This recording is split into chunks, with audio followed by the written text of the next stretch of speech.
Now we're going to get down to the nitty-gritty of what Indians are all about. I still say we Indian people are believers in the truth. This is the way of life that was given to your people. You're born an Indian, you're going to die an Indian.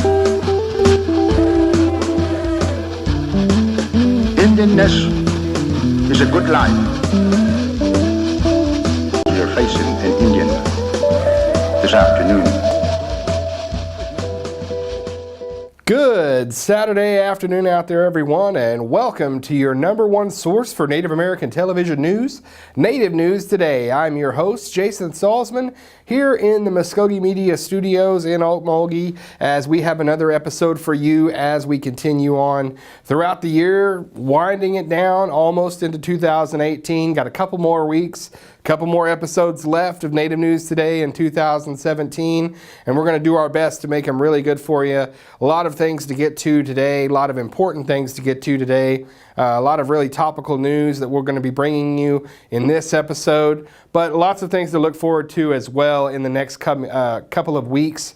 We've got some things we got a special treat for you next week. We're going to have sort of a Christmas special, going to take you around, show you a few lights and parade action, everything like that. And also, we're going to have, as we always do, sort of a retrospective as we get closer to the New Year's Eve, New Year's weekend episode. We're going to have a look back at what we did here on Native News Today in 2017, some of our best stories. So we're really excited about that. It's always an exciting time of year, not just for the holidays, but to look back on what's been a great 2017 here at Native News Today. Well, let's take our first break, though. Come right back with us as we start the show.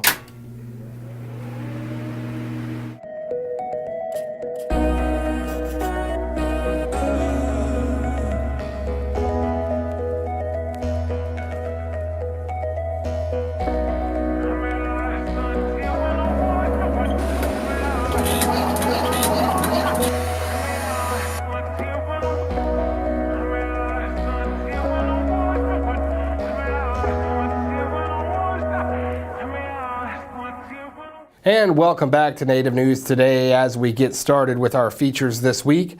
And our first one takes us to what may be the biggest case decision that has come across the Mvskoke Creek Nation in quite some time, maybe in its history when it's all said and done. And that is the Murphy versus Royal case. Now, just to give everybody out there just a quick synopsis of this case, it is a decision that will be made that hinges on jurisdictional boundaries. Is the Mvskoke Creek Nation a reservation, or is it what it has been for many, many years, which is just a boundary, 8-county boundary that it has been in without any jurisdiction outside of it. The reservation status, which was, it is argued in this case, was never disestablished by Congress.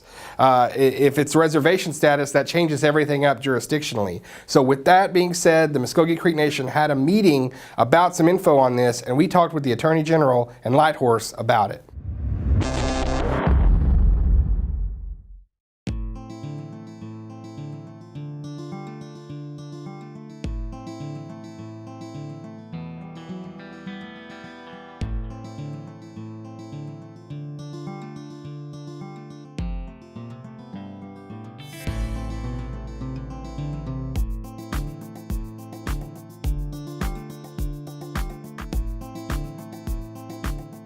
You know, there have been conversations, brief conversations, I think, at this point about moving forward and increasing personnel, infrastructure.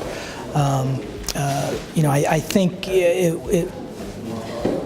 there are valid concerns about that, and the nation footing that. But I think, again, that's why we're looking at starting out, transitioning and utilizing the resources we have, utilizing outside agencies, law enforcement, U.S. Attorney's Office, cooperation with them. You know, we're looking outside of the nation initially to help us make this transition if the Murphy case is upheld.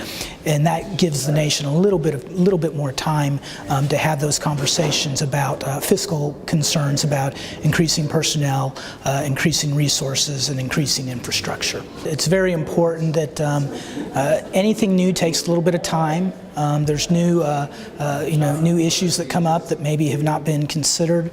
So I think it's really a collaborative effort between the nation, the state, the federal government, all of us working together to deal with whatever issues come up with relation to the Murphy case being upheld.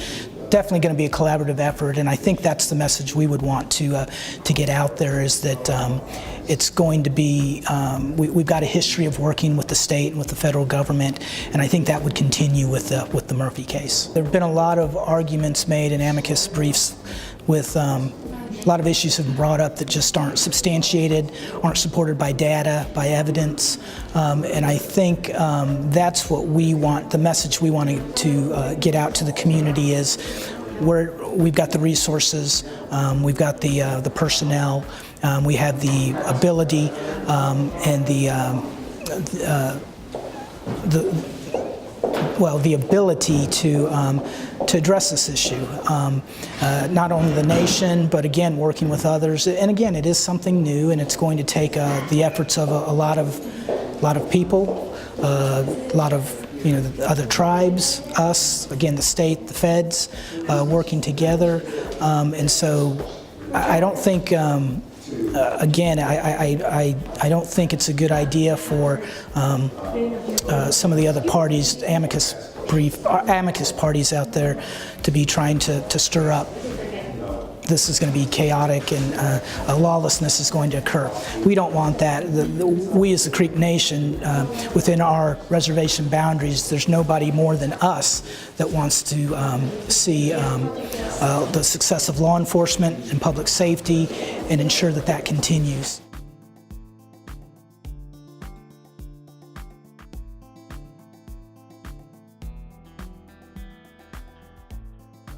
On the law enforcement side of it, we have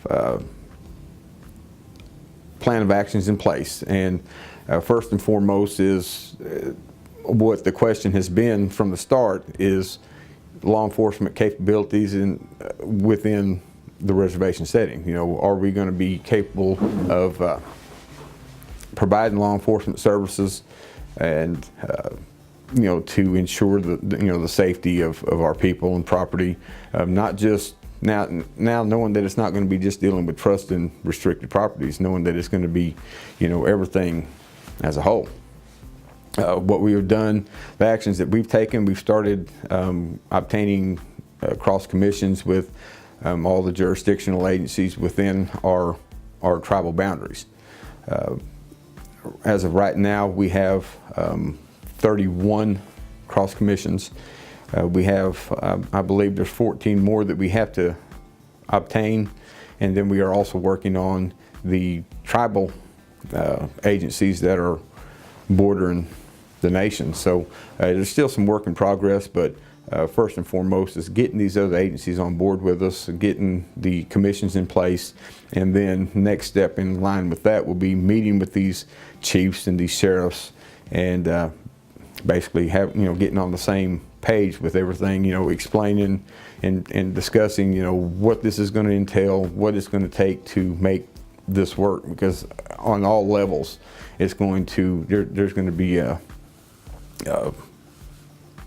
implications straight across the board. Well, our plan from the start, when we knew that it was going to be this Murphy case was coming down and what it meant to us, when it comes to a reservation, are we going to be sufficiently staffed for this? And of course, the staffing, the funding, and then the mere aspect of having room, a new department, different substations around in the reservation.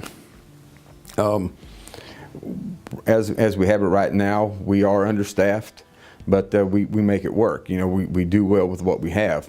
But in light of whatever decision is going to come down with this, and we maintain a reservation status, we are going to need the manpower. And I'm talking, numbers where we are right now. We have 47 sworn. We're in the process of hiring some more, but to have us sufficiently staffed for a reservation, we're going to be looking at a good 200, 250 or more officers. Just the mere fact that now we're not just dealing with trust and restricted properties. It's going to be a population of, with the city of Tulsa, metropolitan area sitting right in the middle of the reservation, and then all of the other cities and towns within it. We go from just handling calls for our citizens, number of citizens that are within the boundaries to, looking at 900, I believe it's 968,000 residents that's going to be within our reservation boundaries. If you look at the other reservations throughout the country, up north and out west, you have some reservations that border up against major metropolitan areas. We will probably be the first reservation to have a metropolitan area sitting right in the middle of it. So with that being said, just our call volume is going to tenfold. It's going to be huge. We're going to have the number of calls that we're taking. When it comes to the native side of it, just the mere call volume, and so it's going to take manpower and being able to fund this, be able to have competitive pay for the officers to bring on. If we don't have that pay scale or that competitive pay, trying to bring a number of officers in is going to be difficult, as it is now. And then also trying to maintain a good staff without them having to go elsewhere for better pay will be, something that's what I'm saying is being able to have the competitive pay and being able to get the most qualified people on board with us. But with that being said, also, it's going to also take all the other agencies that we are commissioned with to make this work. The number of manpower that, City of Tulsa has, Tulsa County, Mvskoke, all the surrounding areas. It's going to take these numbers that they have as officers and then putting it with our numbers, and it will make it it will be, I'm not going to say sufficient, but it will definitely be a big help on providing the services that we need.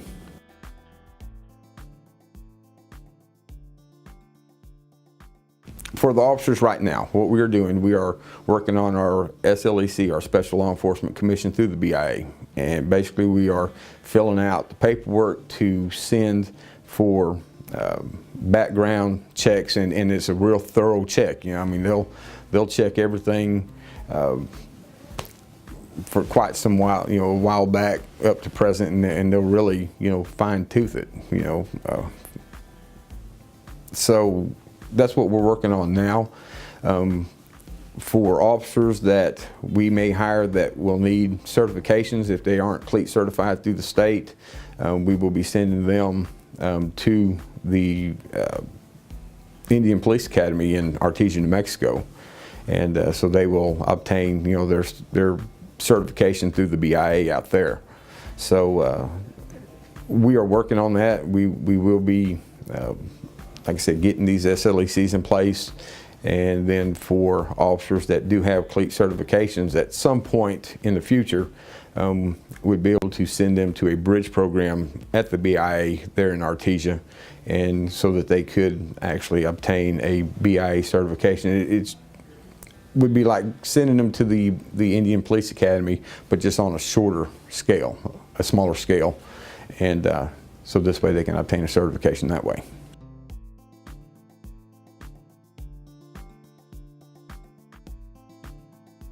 How we're going to maintain on the light horse side is we're still going to be enforcing our laws, and with us being commissioned with these other agencies, it will help us enforce not only tribal and federal laws, but also stateside, be able to deal with anybody, any non-native that would be committing a crime within the reservation. So there's a lot that's going to go with this. It's just going to be a matter of educating the other officers from these other agencies as to, you know, how criminal jurisdiction in Indian country is going to work.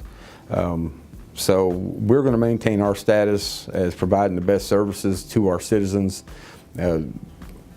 providing the resources that we have to help out other agencies, and just want everybody to understand that you know, we're going to take care of our people. And now it's going to be on a much larger scale with going from just our tribal citizens to everybody within the reservation. And we are dedicated to our services, dedicated to our jobs, and dedicated to the people out there.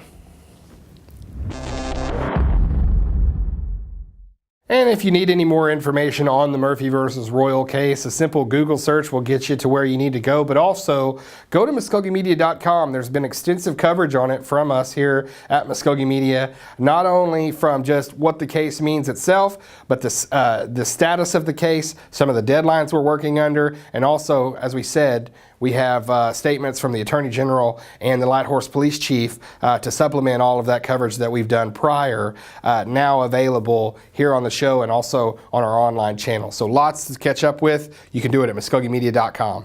Well, our next story comes from a previous story that we did with Dodie Barnett, the National Council representative, that was a focus of our feature at Mvskoke Media on Mvskoke women in leadership positions. She divulged a few things in her initial interview that we followed up on. Here now is the interview from that follow-up. I think that it's probably past time that I talked about it. And my intent with being open and sharing this personal story is that I hope it starts a conversation on this campus, and I hope that it brings some things to light, because there are a lot of deficiencies and there are a lot of ways that we as a nation, as an employer, do not protect our citizens or our employees. This particular incident, I was in our office. We have a meeting room called the Chambers, and it leads into where our offices are, where our staff is, and where the speaker's office is. And I was standing about 6 feet in front of the door that comes from the Chambers to the offices. And I was talking to a peer, and one of my coworkers was walking in behind me, and I didn't see him because he was behind me. And whenever he walked by, he slapped my rear end hard enough where it was a noise, and I felt it and it hurt, and it jolted me. And he let out a big woo and kept walking. And, you know, I was stunned. I was embarrassed. I thought, you know, how unprofessional. Why did he think he could do that to me? And at the time, I considered this person a friend. You know, we were social. We would go to dinner together. Our families would interact with each other. And I was so stunned. And I just didn't know what to do. I kind of froze. And I thought, you know, I got to do something about this. So I finished my conversation. You know, the person I was talking to made a comment, and I addressed that comment, and then we finished our conversation, and it was Lucian Tiger. And so after that, I went and I you know, nobody was around. It was just me and him. And I said, look, that was really inappropriate. I don't appreciate it. And you know, you don't have permission to touch me. And I'm really mad about this. I'm very angry. I probably said some cuss words. I don't know, because I was really mad and I was shocked and I was hurt. And he laughed. He laughed at me, and he turned and he walked away. And I was like, okay. I was still very angry. And I thought, I don't know. So this was right before planning session. And in planning session, we're in the chambers, and everybody's around our table in that room. And so I went into planning session, and Mark Randolph could tell something was wrong. And he looked at me and he said, are you okay? And I kind of rolled my eyes and waved my hand. And because at this particular time, you know, Lucian sat pretty much right across the table from me. And so I was like, you know what, I'll tell you about it later. And so I had another conversation with him later that evening. And again, I said, this is not okay, and I want an apology, and, we need to set boundaries, and you need to know that this behavior is not okay, it's not acceptable, and this is crap. So he said, yeah, okay, whatever. And I left it at that. Whenever I talked to Mark later, he was asking me if I was okay, and I said, yeah, and I was telling him what happened. And he told me then, he said, you need to report this. You need to document it. You need to send an email to Internal Affairs right now, and you need to document this. Even if you don't file a formal complaint, he said you need to document it. And I thought, man, it's just so personal. What do you do? I mean, nobody's used to this training, or to this, nobody's trained for this. Nobody's used to this behavior. When something happens to you, you're not sure how to act, right? I mean, do you shut down? Do you get angry? Do you lash out? Do you quit and go somewhere else? I mean, what do you do? So I told him, well, let me think about it, And then all of those things, right? Everybody's going to know your business. Everybody's going to be judging you. They're going to say, well, maybe you asked for it. They're going to say, well, maybe you wanted him to do that. They're going to get all up in your business. My children will know that this happened, and they're going to be looking at me and at that person who did this to me. And my husband, what is my husband going to say? I mean, my husband would have come up to the office and had some words with him. I know he would have. My husband and I have talked about it since, and he said, yeah, I would have done that. That I'm still angry about it. He's still angry about it now, and this happened a while ago. So there's all of these things that come into your head, and there's no set way. I mean, it's really easy to second guess someone and say, well, why didn't they do this? Or why didn't they say that?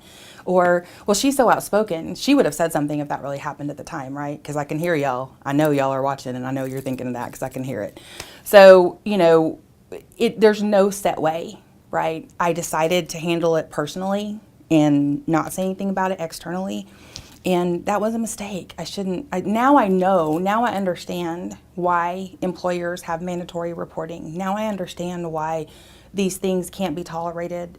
And you know what? At the end of the day, if I felt like I had been sexually harassed and it had been investigated and we found that there was no sexual harassment, even if it starts a dialogue, right? I mean, there have to be processes. The reason you have processes in place is so that we don't have the emotions, right? We don't have the friendships that interfere. It's the process. You follow the process, and a good process protects our employees, and it protects people who are vulnerable to other people in power or that have power over them. But at the time, I did not feel that Internal Affairs would take me seriously. And part of the reason I agreed to do this interview is because when I look back at it, if someone in my position is afraid, then how much more are frontline employees afraid?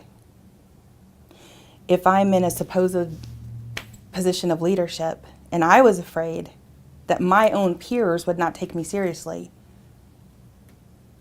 then I know no one else trusts us to handle their investigations. I know no one else trusts us to handle their situations when they're affected by sexual harassment and by sexual assault and by institutional bullying here on this campus.